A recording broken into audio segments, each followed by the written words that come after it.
A lot of people are talking about the Insurrection Act right now, but most of what you're hearing leaves out the part that matters most: why it exists and who it's supposed to protect.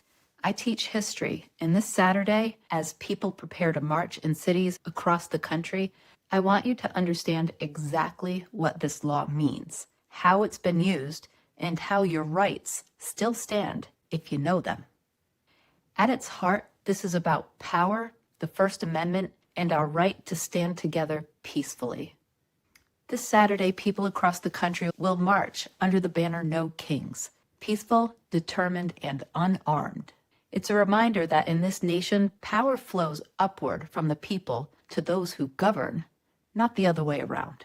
But the White House has been threatening to invoke the Insurrection Act, a centuries-old law that lets a president use federal troops on U.S. soil. The idea was first written into law in 1807, when the young republic was still reeling from uprisings like Shays' Rebellion and the Whiskey Rebellion. It was meant to restore order when states couldn't or wouldn't. In over 2 centuries, it's only been used a handful of times, almost always to defend constitutional rights rather than suppress them. Eisenhower invoked it in 1957 to enforce school desegregation in Little Rock, Arkansas, protecting the constitutional rights of Black students when the state defied the Supreme Court. Kennedy used it in 1962 to ensure James Meredith could enroll at the University of Mississippi, upholding the rule of law against violent resistance to integration.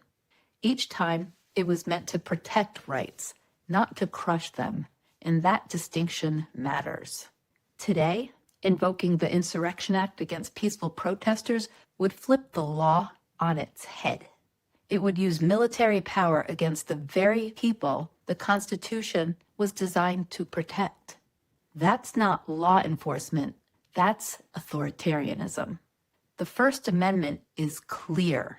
We have the right to speak out, to assemble, and to petition our government for change.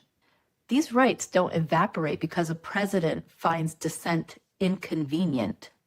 The test of a democracy isn't how it treats its loyalists, it's how it treats its citizens.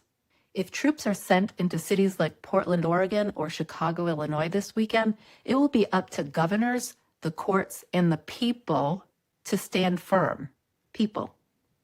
Military leaders have a duty to refuse unlawful orders, and citizens have a duty to keep standing peacefully, with eyes open and our cameras rolling, because the moment the government can label protest as rebellion, truth itself becomes treason. So if you're marching on Saturday, stay peaceful. Nonviolence isn't weakness, it's strategy.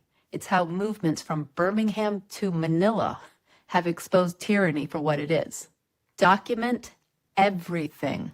Truth is our strongest defense. And know your rights. If you're detained, ask if you're free to leave. Request a lawyer. Otherwise, stay silent. Do not say anything. Protect one another. Don't let provocateurs create the images they want for the evening news. This isn't about left or right. It's about whether Americans still have the right to stand in a public square and say, "No kings rule here." History will judge how we respond in moments like this. Not only those in power, but those who refuse to yield their voice. Remember, every right we still have exists because someone before us refused to be silent.